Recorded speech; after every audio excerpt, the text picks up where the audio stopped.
परम श्रद्धेय पूज्य श्री अचल साहेब, उपस्थित मंचासीन वंदनीय संत समाज, धर्म प्रेमी सज्जनों, भक्तिमती माताओं, आज हम सब सदगुरु कबीर की 626वीं जयंती समारोह में यहाँ पर एकत्रित हुए हैं। सदगुरु कबीर साहब ने अपने जीवन में मनुष्य को मनुष्य की दृष्टि से देखने के लिए कहा, लेकिन समाज में कुर्तियाँ हैं आज भी कि मनुष्य का मूल्यांकन उनके कर्म से न होकर के उनके जात से होता है। दुखद है। मनुष्य का मूल्यांकन होना चाहिए उनके कर्म से। किसी भी जात में जन्मा व्यक्ति हो, वो अपने ज्ञान गुण आचरण से महान होता है, जात से महान नहीं होता। और जात का इतना बड़ा ये एक तरह से कोढ़ कहा जाए, रोग इतना घर कर गया है कि आज़ादी के बाद से आज कितना दिन हो गया तब भी निकल नहीं रहा है, जबकि मानव को सबको समान अधिकार है, सबका पैदाइश एक है। साहब ने कहा है कि एके त्वचा हाड़ मल मूत्रा, एक रुधिर एक गुदा, एक गुण से शिष्ट रची है को ब्राह्मण को शूद्रा। किसको ब्राह्मण कहोगे, किसको शूद्र कहोगे। पेट न काहू वेद पढ़ाया, सुन्नत कराए तुरुक नहीं आया। नारी मोह चित गर्भ प्रसूति, स्वांग धरे बहुते करतूती। तहिया हम तुम एके लोहू एके प्राण व्यापे, मोहू एके जनी जना संसारा, कौन ज्ञान से भयव निनारा। सबका पैदाइश एक है, लेकिन उसके बावजूद भी हम उसको अलग मानते हैं। अगर ब्राह्मण जिसको हम कहते हैं उनके शरीर में से खून निकालें, और जिसको अछूत कहते हैं, शूद्र कहते हैं, उनके शरीर में से खून निकालें तो वो अलग नहीं रहेगा, खून का रंग लाल ही होगा।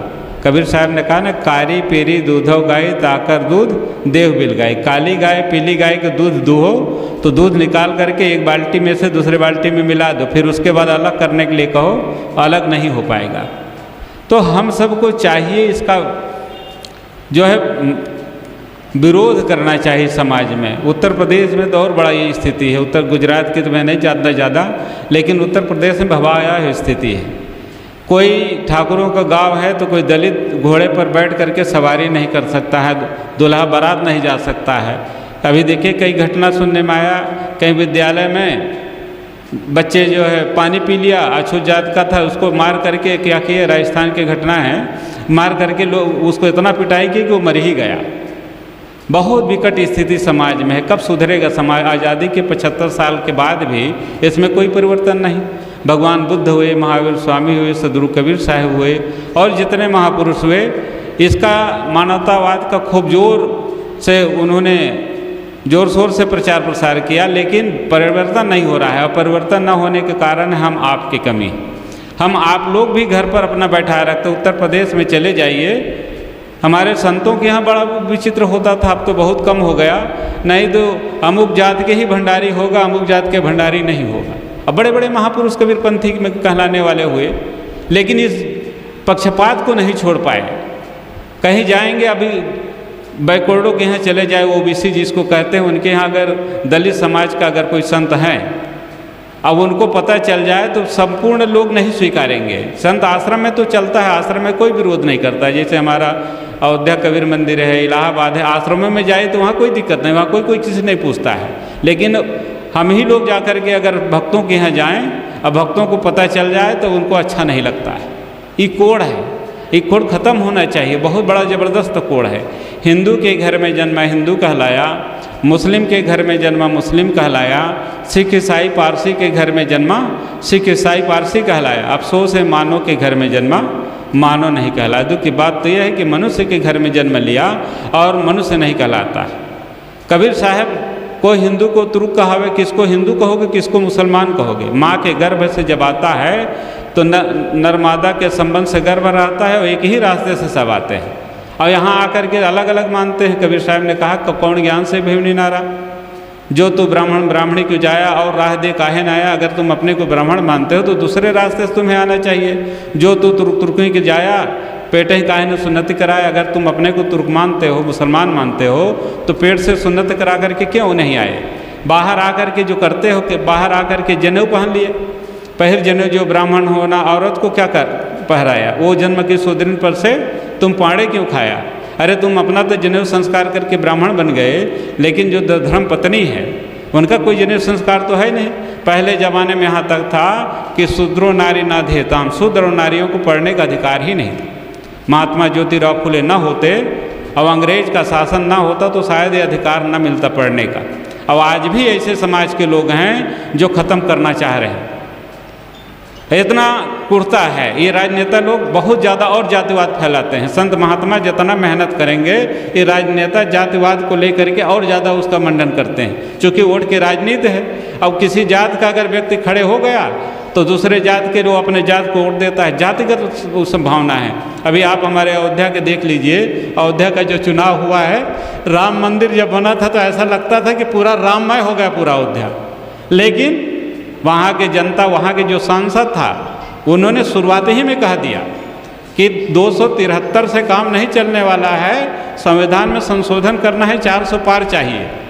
वहाँ के जनता ने सोचा कि संशोधन की बात कर रहा है, जनता ने नकार दिया। और जो अयोध्या से चुनाव जीता है वो सुरक्षित सीट से, सुरक्षित आदमी, वो क्या नाम के सामान्य सीट है और सुरक्षित व्यक्ति जो एससी बिरादरी का है वो उन्होंने चुनाव जीता। जनता ने उसको स्वीकारा, नकारा कि नहीं नकारा। जो हमारा संविधान है, संविधान के खिलाफ बोलते हैं राजनेता लोग। वही संत गुरुजन लोग रोज़ मेहनत करते हैं, लेकिन वो लोग आकर के मिटाना चाहते हैं। ये बहुत बड़ा कुर्ता है, इसका सब एक जोर से पुरजोर से इसका विरोध करना चाहिए, तब समाज में ये कुर्तियाँ जो है या अंधविश्वास है जब ख़त्म होगा। कबीर साहब अपने समय में कितना मेहनत किए, काशी से चल करके गुजरात में आपके आए और गुजरात में आकर के जगह जगह लोगों को साथ बैठ करके उनका अध्यक्षीय भाषण हुआ, लोगों को जगाए चेताए। उस समय जीवन जी महाराज थे और गुजरात के बहुत वैष्णव संत थे, उनका स्वागत किया। तो कबीर साहब जैसे संत और कबीर के हम अनुयायी होकर के इसको ले करके चलें तो ये बहुत दुख की बात है, दुखद है। तो ऐसा नहीं होना चाहिए। कबीर साहब ने भी एक अंधविश्वास को ख़त्म करने के लिए वहाँ से चला। अंतिम समय में कबीर साहब ने काशी छोड़कर के मगहर क्यों गए? अंतिम समय में काशी छोड़कर के मगहर सदगुरु कबीर साहब इसलिए गए कि मगहर के क्षेत्र में जो मरता है वो गधा होता है, अंधविश्वास फैला दिया था। काशी को मुक्ति धाम माना और मगहर में मरने से गधा होगा। तो कबीर साहब ने कहा कि राम भजन का मतलब क्या होता है? अरे राम भजन अगर हम कर रहे हैं तो चाहे काशी में शरीर छोड़े, तो चाहे मगहर में शरीर छोड़े, चाहे ऊसर जमीन में शरीर छोड़े, इससे कोई मतलब है नहीं। तो कबीर साहब ने उस अंधविश्वास को ख़त्म करने के लिए अपने जीवन के अंतिम पड़ाव में मगहर में आकर के अपना शरीर छोड़ा। उस समय बौद्धिस्टों का केंद्र था मगहर क्षेत्र में, बौद्धिस्टों का केंद्र सिद्धार्थ नगर जो जिला बना है, भगवान बुद्ध की जन्मस्थली है, तो उधर प्रभाव ज़्यादा था। और काशी में मिथिला के पंडित लोग होते थे, तो एक अंधविश्वास फैलाए थे कि मुक्तिधाम काशी को माने थे।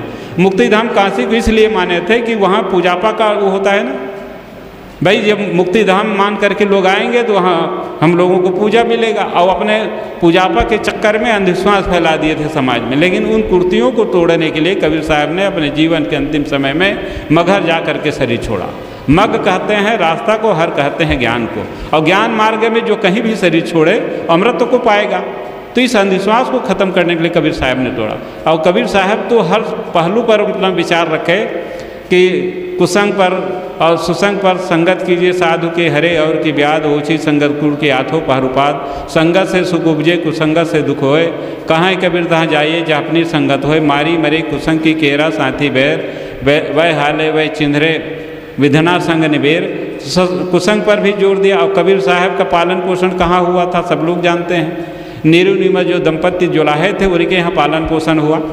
लाहर तारा तालाब में कबीर साहब को पाए तो उन्होंने अपने घर निसंतान थे, उठा लाए थे और उन्हीं से उनका पालन पोषण हुआ। लेकिन हमारे जो कबीरपंथी संत हैं वो लोग कहते हैं कबीर साहब माता पिता से पैदा ही नहीं हुए। ये भी अंधविश्वास, जिस अंधविश्वास का जीवन भर कबीर साहब ने विरोध किया। और कबीर अनुयायी ही उसको कहते हैं कि पानी से पैदा नहीं, श्वासा नहीं शरीर, अन्नहार करता नहीं, ताका नाम कबीर। एक जगह कार्यक्रम में हम लोग गए थे संत कबीर नगर जिला, तो वहाँ एक संत बोल रहे थे कि कबीर साहब को जो माता पिता से पैदा मानता है वो साधु है ही नहीं। भक्तों को चाहिए कि उसको भोजन भी न दे, भोजन की भी अधिकारी नहीं। ऐसे ही दृढ़ता लोगों के दिमाग में घर कर गया। और आज कबीर साहब आ जाओ उनसे प्रश्न करे, अरे मूर्ख क्या तुमको यही में संदेश दे करके गया था? तो क्या जवाब उनके पास है? तो अंधविश्वास ऐसा है।